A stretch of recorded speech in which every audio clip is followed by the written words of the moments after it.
Now I'd like to invite His Excellency Ambassador Akitaka Saiki to tell us how Japan conquered the calamity.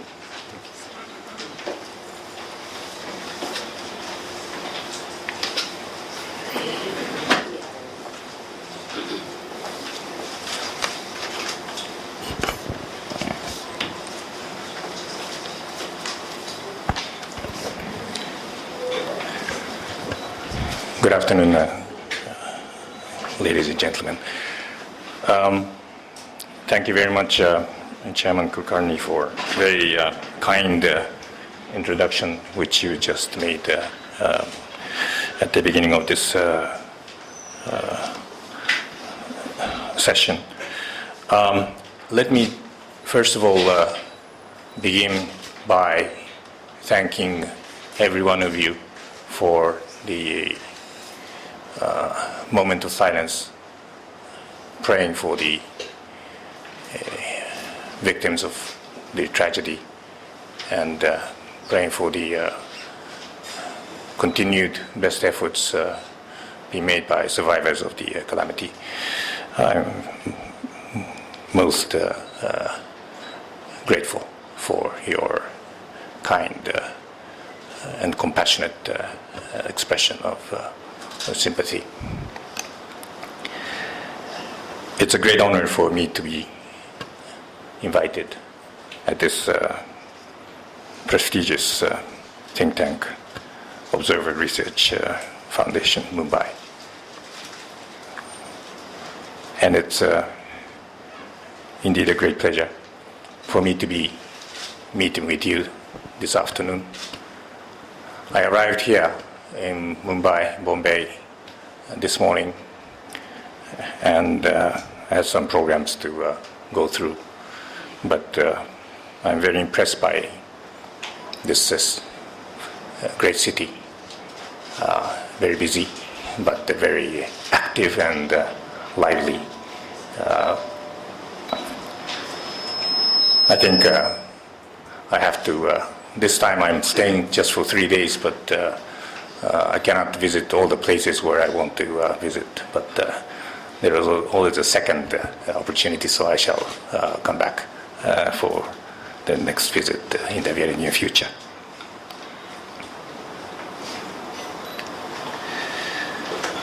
I arrived in New Delhi as Japan's new ambassador to India early March 6th, to be more specific. And I presented my credentials to the President on April the 1st.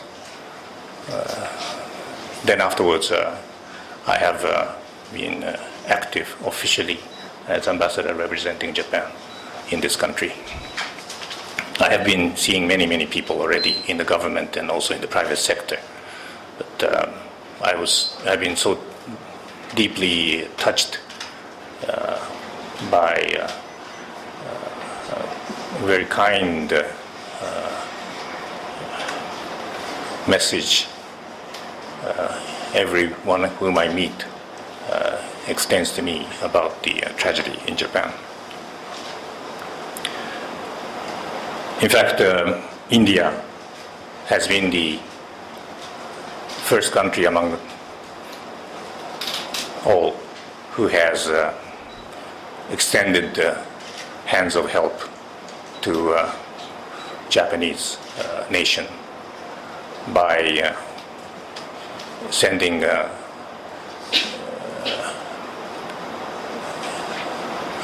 huge number of blankets.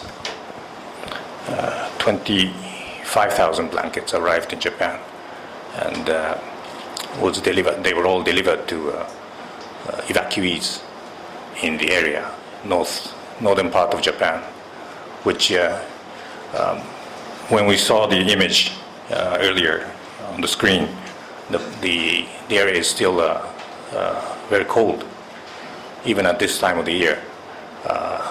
There are sometimes there are snowfalls, so the blankets and high-calorie biscuits from India, as well as drinking water, which was so badly needed by everybody who had to spend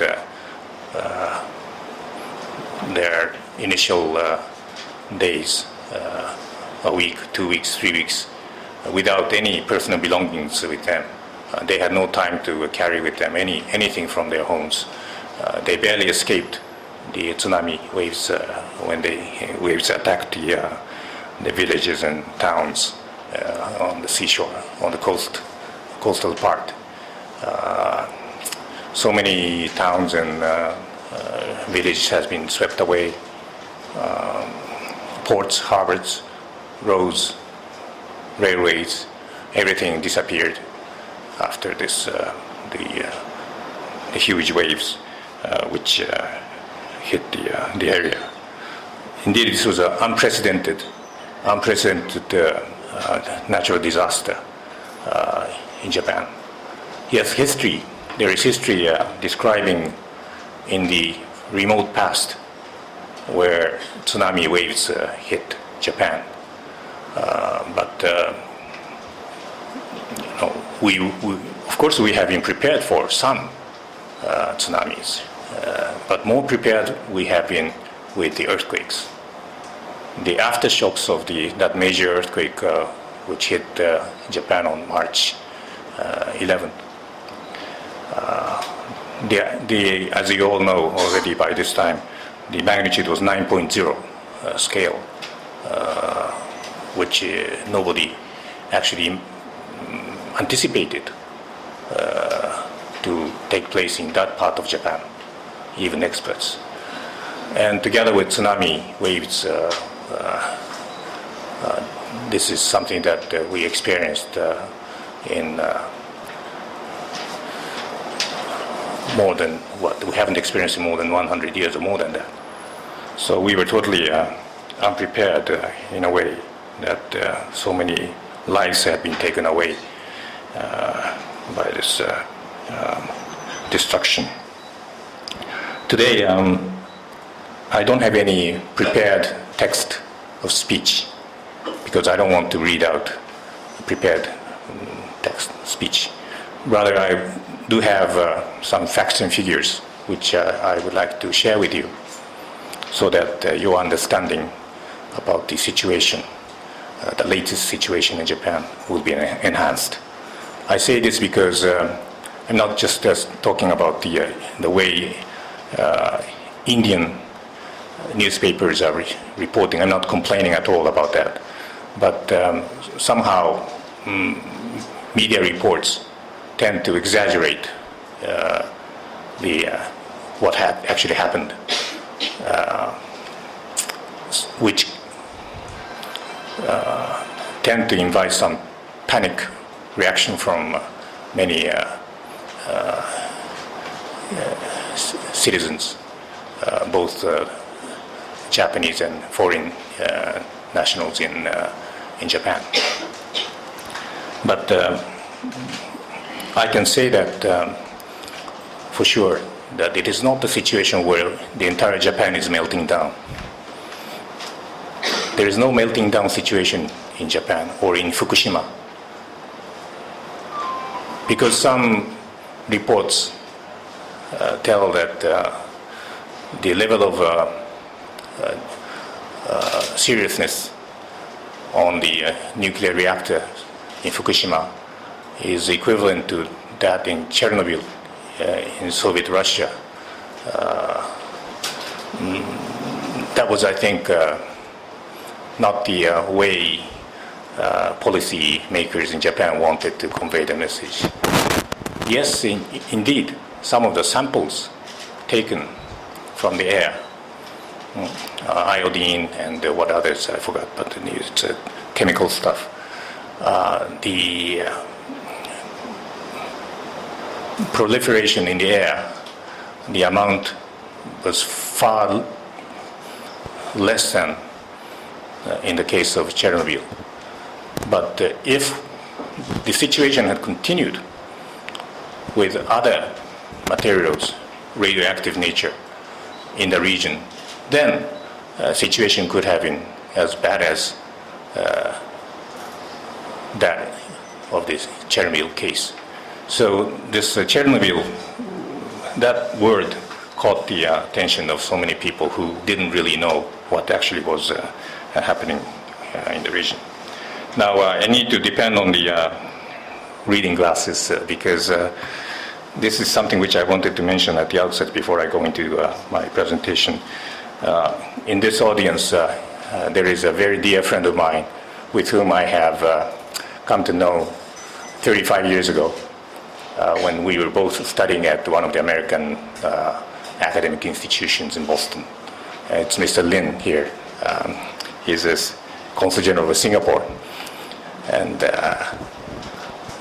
he and I have revived communication with each other just recently before I came to India. But it's such a pleasant surprise for me to see you. I mean, you have not aged at all. I have. I was not wearing glasses 35 years ago, but now I have to depend on these glasses. Now, let me say one other thing. I come to Mumbai for the first time, but I come to India for the first time as a diplomat. But I have been telling my friends in New Delhi, with whom I have come to know, that my father was serving in India as a diplomat, as a deputy chief of mission 45 years ago. So I did visit my father during summer holidays when I was a junior high school student. So I spent one summer in New Delhi with my parents, and we did travel to many places during the 45-day summer vacation. We didn't have a chance to come to Bombay at that time, unfortunately. But in order to make up for that, I plan to and intend to come back to Mumbai in the very near future again. Now, let me go to some of the facts which I'm sure some of you may already are familiar with, but what happened actually and what's the implication and impacts and influence of the tragedy to the economy or the bilateral Japan-India relationship. I will go into that in my presentation. Now, excuse me. Let me begin by the death toll, people who have been killed, the number, 14,000, 14,000 to date. The number goes up as search continues. And the number of people missing is about 13,000, 13,000. So it's been 6 weeks since the earthquake, tsunami hit Japan. I only pray for the fate of the missing people, 13,000, pray for their survival. But we have to be prepared for the worst case. People who have been evacuated from their hometowns because they all lost their houses and families, number is about 13,000. 13,000 people are now evacuated, as you saw on the images on the screen, school, auditorium, here and there. There is an estimate of properties damaged. How much damage was brought about in this calamity? In Japanese yen term, it's 16 to 25 trillion yen. Between 16 and 25. Now, in dollar terms, it's much easier for you to grasp the idea. It's between 195 to 305 billion US dollars. More than $300 billion. Now, this is about between 3.3 to 5.2% of the entire Japanese GDP. Between 3.3 to 5.2% of Japan's GDP has been lost, has been damaged. The population of those three prefectures, which were more severely destroyed than other parts as a result of tsunami. Those three prefectures are Iwate, Miyagi, and Fukushima. Some of you may be familiar with the names of these prefectures. But the population of these three prefectures, so totally, is about 5.72 million. It's about 5%, less than 5% of the entire Japanese population.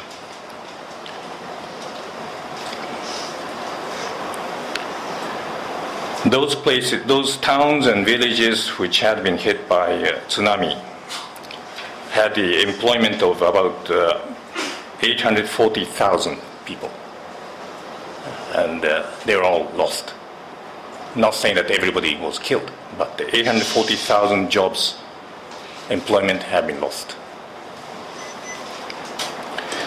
So in the short run, Japan's economy will suffer from setbacks. Everybody knows that. For example, the production of automobiles, Toyota, Nissan, and others, will reduce by 45%, half of the normal level of production. And already 35% reduction is seen in the export of Japanese automobiles to foreign countries in the month of March alone. By the way, for your reference, the total number of population in Japan engaged in automobile industry in one way or another is about 5 million people. They are about 8% of the entire Japanese population.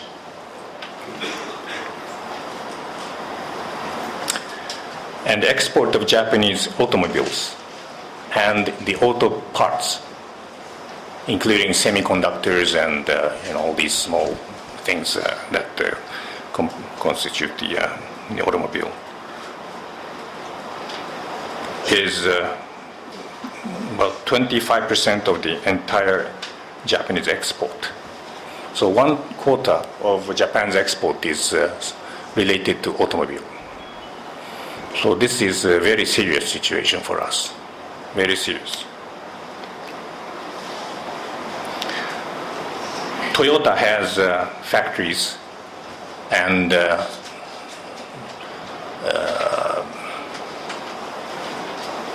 related small and medium-sized factories in the prefecture of Miyagi, which was hit this time.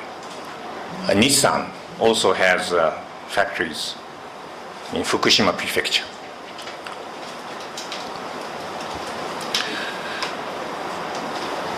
Not only, of course, assembling automobiles there, but as I said, auto parts, semiconductors, computer-related things, and beyond automobile production, manufacturing, there are very delicate precision instruments. I don't know if that's the correct terminology, but these are all manufactured in that part of Japan.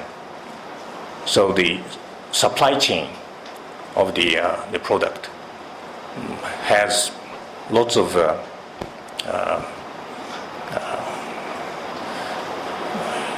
relation with this disaster. It has been disconnected. But despite the fact that many factories had been damaged by the tsunami and the earthquake, Japanese companies have quickly been pulling themselves together, and they have been resuming production here and there, looking for different sources of supply from other parts in Japan.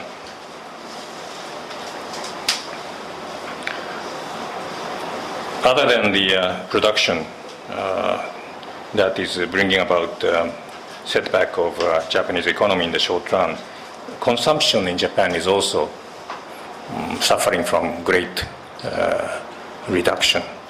Department stores, restaurants, tourism, they all being affected very seriously. So many people are canceling their traveling abroad or domestically. So tourism industry is affected seriously. But with all these negative short-run impacts on the Japanese economy, experts and even the government experts are predicting or forecasting that in the medium term, long run, when we enter the from recovery phase to reconstruction phase, the economic activities will come back to fairly satisfactory level. There are three things which I must say the elements or factors of uncertainties that we have to face and we have to overcome. First of all, it's the nuclear power plant. What are we going to do with these power plants right now and in the future? That's one thing. Secondly,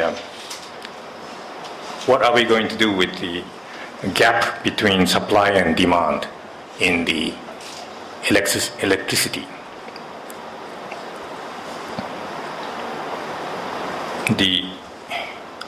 The peak of demand for household electricity will come very soon.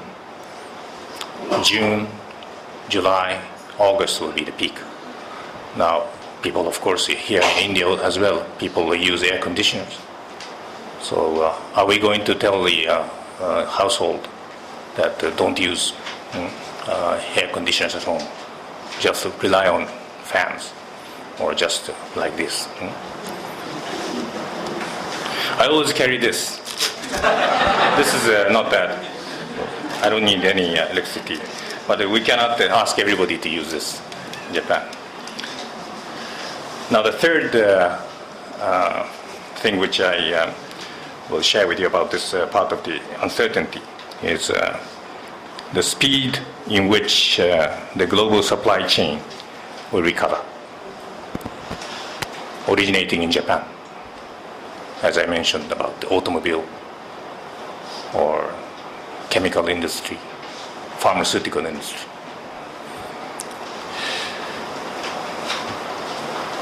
The Japanese government has been struggling very hard. They have submitted a package of additional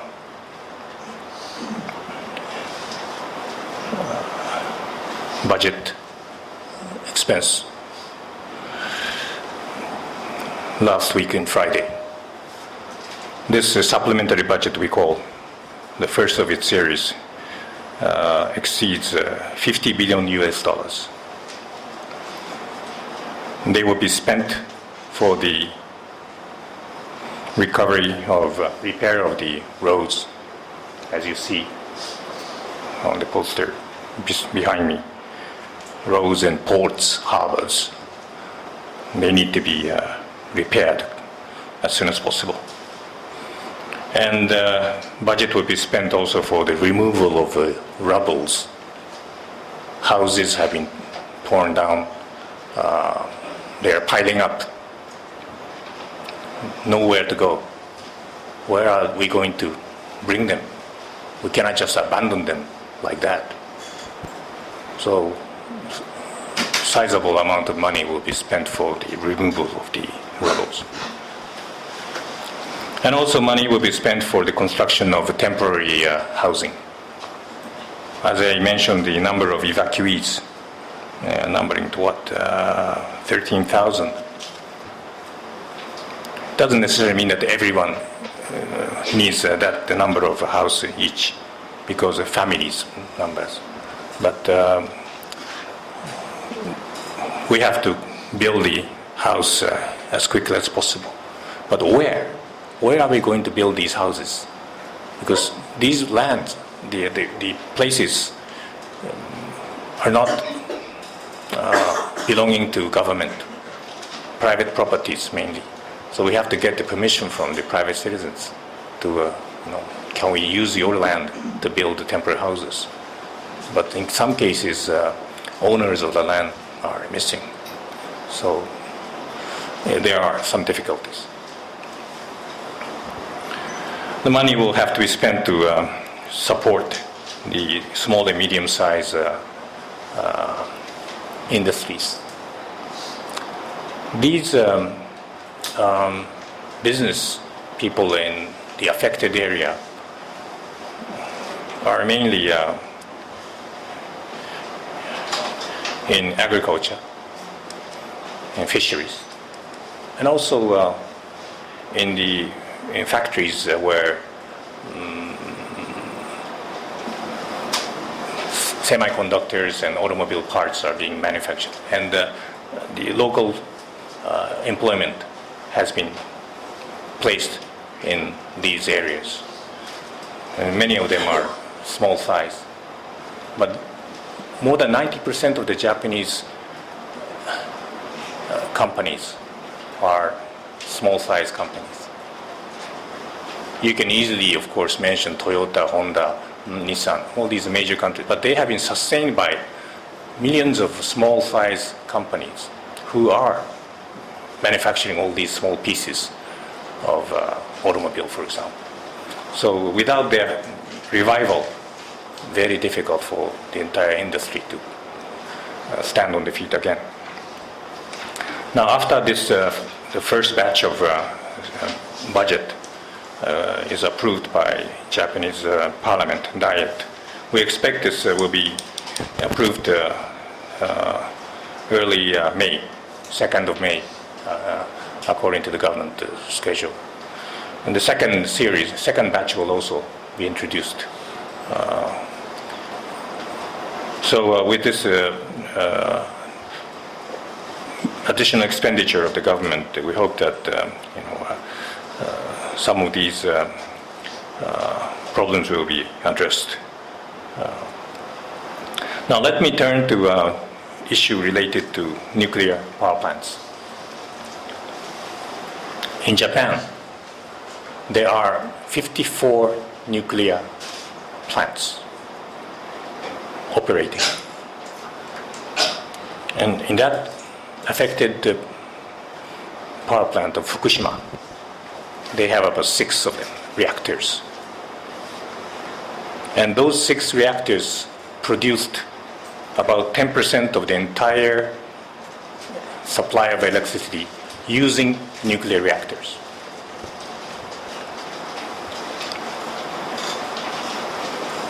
But these reactors, 6 of them, because in order to cool them, we used ocean water, salt water. So the TEPCO management has already announced this, but these 6 reactors will have to be decommissioned. So 10% of the entire electricity supply come from Fukushima in terms of the nuclear generation.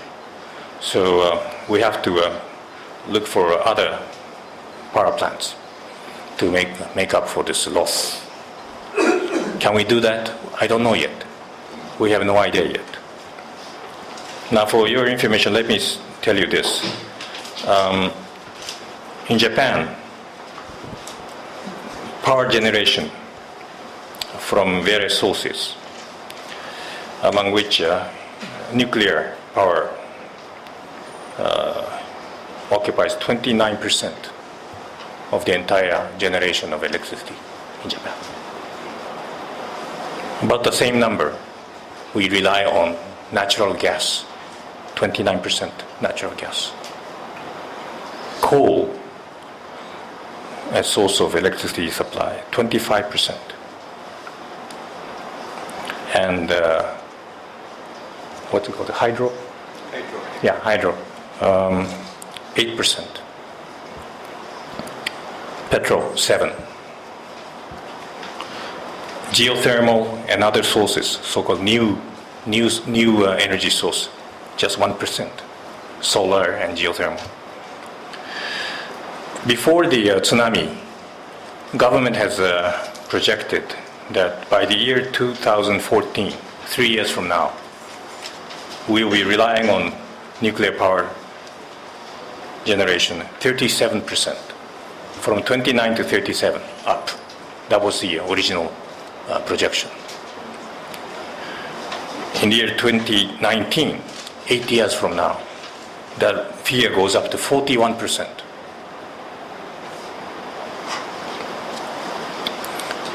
But seriously, I think we need to review this policy.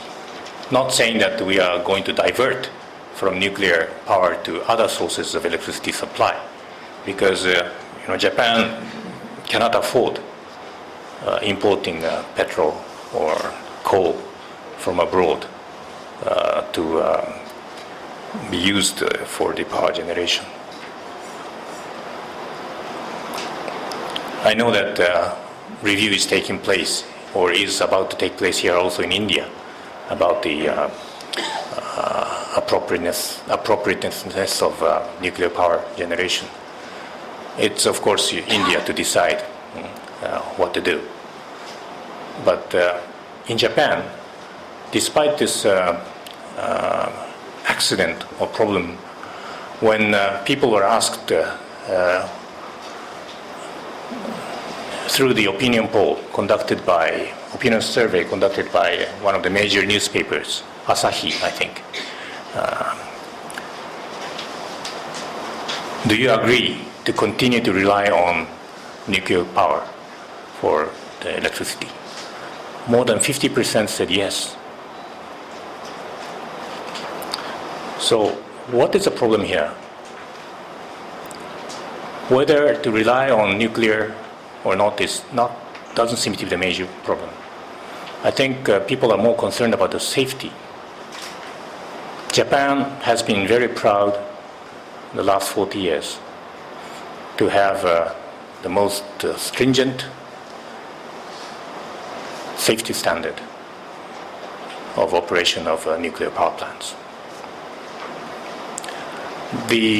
One of the reactors which created problem this time in Fukushima, one, was constructed in 1970s. At that time, of course, the most advanced technology to build a reactor. But 40 years have passed.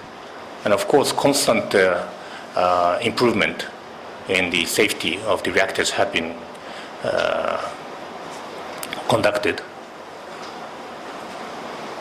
The latest technology of the 21st century, of course, is far better in terms of quality, but still, people have to question: is it enough? Are we doing okay? We cannot expose the lives of citizens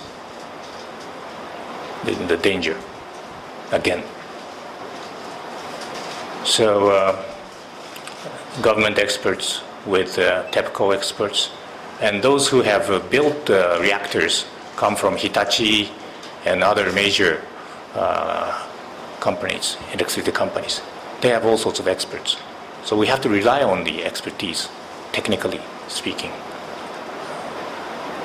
Let's wait until they come up with a better idea of how to improve the safety standard of these reactors. I don't have the answer to share with you at this stage. Now, let me just move on to Japan-India economic relationship. what impact has it brought about in our bilateral trade ties. You'll be surprised to hear that the total amount of trade between our two countries is very, very modest.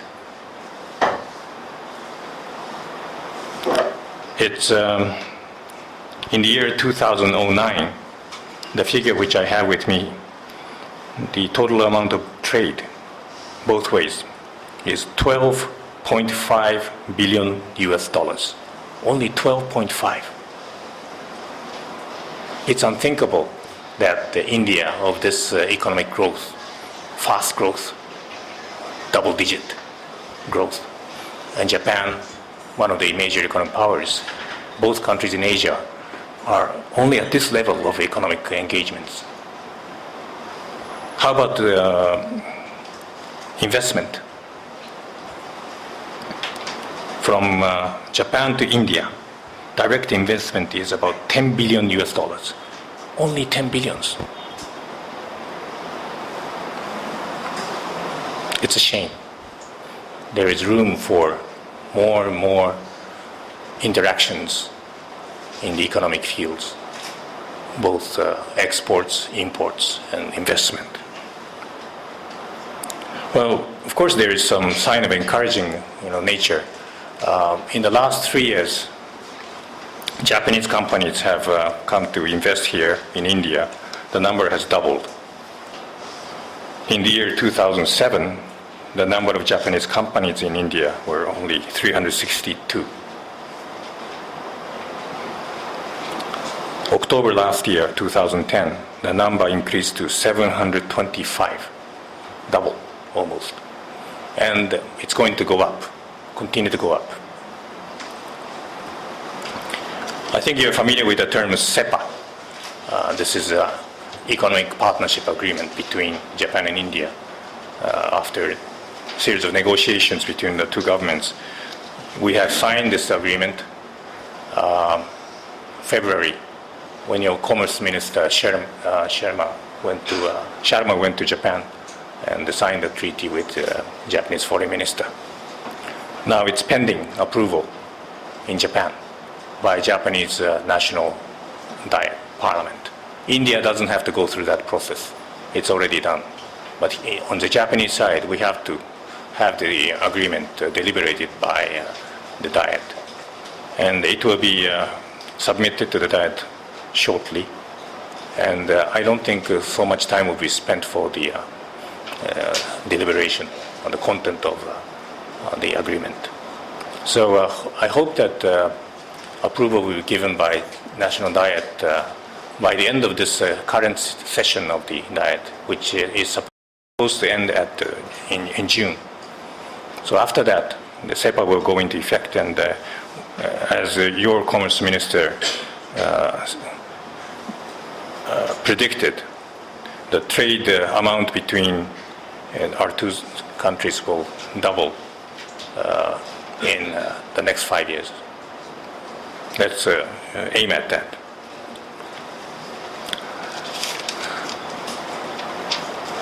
One thing which, before I finish my presentation, I said that at the beginning, some misunderstanding is causing a panic situation, not only in this country, but also in Japan and in other countries in Europe as well. But Tokyo, the capital of Japan, is safe. It's 100% safe. There is no concern for radioactive materials to reach heart of Tokyo and endanger the lives of Japanese citizens or foreign citizens who live there. Distance between Fukushima and Tokyo is about the same as New Delhi and Punjab, Pakistan national border. If you think it's too close, then it's another story, but 200 to 24 kilometers about that. Osaka, in the western part of Japan, this is like Mumbai. It's another capital. commercial capital and economic capital in Japan. Osaka and Fukushima are so remote that it's 582 kilometers distance. Now, with the passing of day, these radioactive materials, of course it goes in the air, but the wind blows and it's not going to maintain that serious level of contamination to risk the lives of people. Now, vegetables and fruits that are grown in the area, in the immediate vicinity of the nuclear power plants. Yes, there are some news stories about whether or not they are safe. Those who are grown in that vicinity are not put in the market. It's not in the distribution chain. So what people are eating or drinking in terms of water, they all cleared the safety test. So to restrict or ban food from Japan, that was seen in some countries, not here. India did not introduce that import ban measured on Japanese foodstuff. But to restrict any import ban on Japanese food, it's not scientific. It's more emotional. And my government has been assuring both tsunami, earthquake, and also in the nuclear reactor fields. Of course, I have to look to the chair if people would like to ask questions of me on these things. I will be more than delighted to entertain some of them. Thank you very much. Thank you.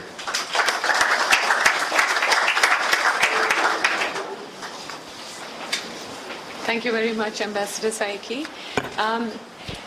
It's time for Q&A, but if I could just beg your indulgence, I'd like to do this Q&A in 2 stages, please. We have with us some functionaries from government and members of the media. And for those of our guests who are sitting outside in front of the television, if you have a question, you could probably walk up here and then ask it, please. So we'll do